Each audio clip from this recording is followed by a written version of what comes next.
this is Erin Lecterhand for our FBA interview assignment. I have chosen to conduct an FBA for a student who is in TK with autism.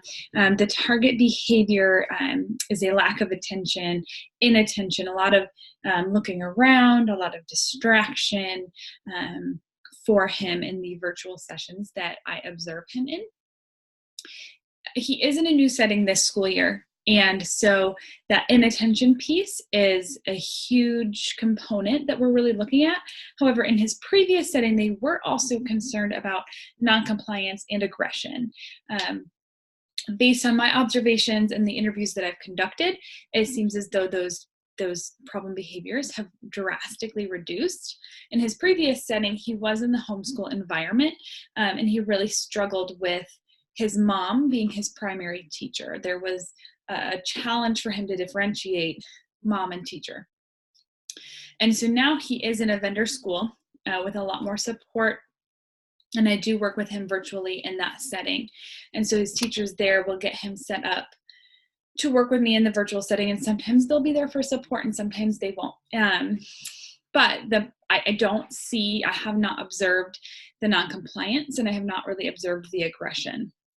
But I have observed a lot of inattention.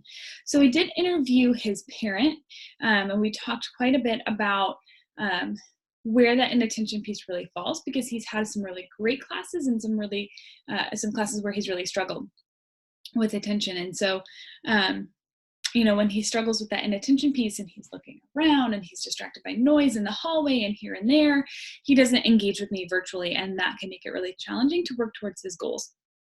However, when you can gain his attention, he's really learning and growing significantly more than he has in the past, which is really exciting to see, especially at that young age.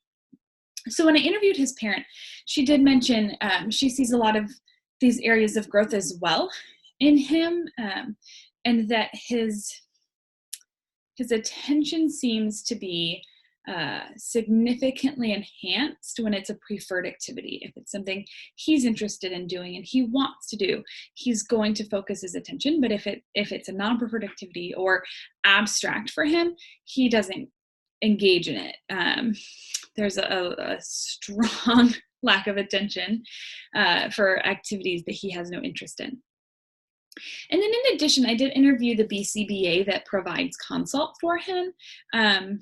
She agrees that the new setting has significantly reduced the noncompliance and the aggression. She has not observed that in this new setting. She has observed the inattention. And her thought as well, from her observation, was the preferred, the non-preferred. But there's also an element of distraction and one-on-one support. So when he does have that one-on-one support, somebody sitting right next to him, working with him as he works with me online, there's a greater level of attention. They can prompt him a lot more to the physical things he has in front of him, whether it's a manipulative or paper and pencil. If I'm asking him to do something and he's trying to do something else, they can guide him quite a bit more to the activity that I've asked him to do. And still, he does not engage in disrespectful or non-compliance behavior with that either. He responds really well to the prompting. So sometimes he does have a teacher right there with him. Sometimes he doesn't.